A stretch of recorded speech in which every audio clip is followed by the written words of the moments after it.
फिलिस्तीन पर कब्जे को लेकर आईसीजे में समाअत जारी है। चीन ने फिलिस्तीन की हिमायत में बड़ा बयान दिया है। फिलिस्तीन को अपनी हिफाजत का पूरा हक है। चीन ने यह बयान दिया, अपने हक के लिए लड़ना दहशतगर्दी नहीं है, अपनी हिफाजत के लिए हथियार उठाना गलत नहीं है। फिलिस्तीन के हिमायत में चीन सामने आया है। चीन ने अपने बयान में ये बात वाज़ेह की है। चीन ने कहा है कि दिफा के लिए इंटरनेशनल कन्वेंशन का हवाला दिया गया उनके जरिए, और साथ ही साथ ये भी बताने की कोशिश की कि फिलिस्तीन के लोग अपने दिफा के लिए हथियार उठा रही हैं और ये गलत नहीं है।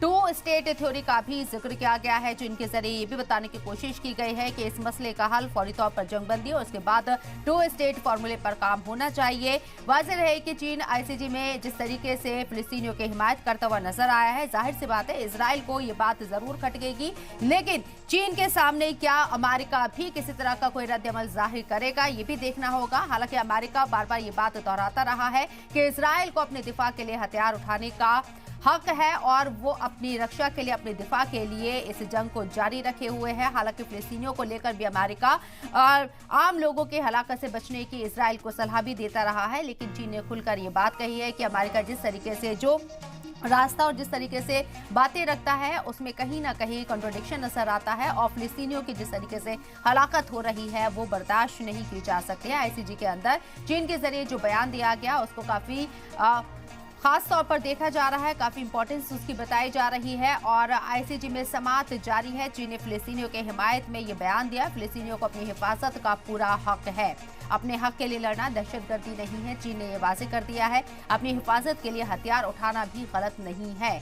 चीन ने दिया है अपने दिफा के लिए इंटरनेशनल कन्वेंशन का हवाला कि फिलिस्तीनियों को यह हक है, ये राइट है कि वो अपना दिफा करें। हालांकि 7 अक्टूबर के बाद से ये जंग मुसलसल जारी है। 7 अक्टूबर को हमास के जरिए इजराइल के ऊपर अटैक किया गया था और तकरीबन 1200 इजरायलियों की उसमें मौत हुई थी। उसके बाद से इजराइल ने जंग का मोर्चा खोले हुए हैं इजराइल, और लगातार यहाँ गाजा के ऊपर गोलीबारी और बम बरसाए जा रही हैं। 23 लाख की आबादी है गाजा के अंदर, और अब तक जो हलाकत है वो काफ़ी ज़्यादा हो चुकी है। 26,000 से ज़्यादा हलाकतें हो चुकी हैं और ये आंकड़ा मुसलसल लगातार बढ़ता जा रहा है। रमज़ान का महीना आने वाला है, लेकिन किसी तरह की कोई गुंजाइश फिलहाल नज़र नहीं आ रही है।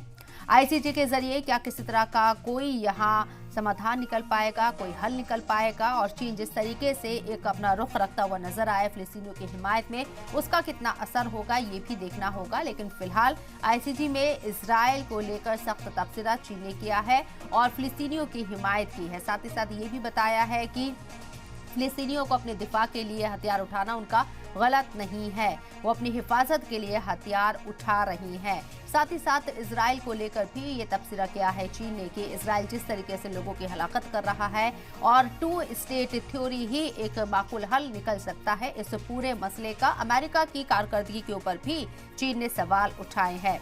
7 अक्टूबर से जारी जंग में अब तक हजारों लोगों की हलाकत हो चुकी है, लाखों लोग बेघर हो चुके हैं, और जिस तरीके से गाजा में तबाही का मंजर नजर आ रहा है, फिलहाल जंग रुकती हुई नहीं नजर आ रही है।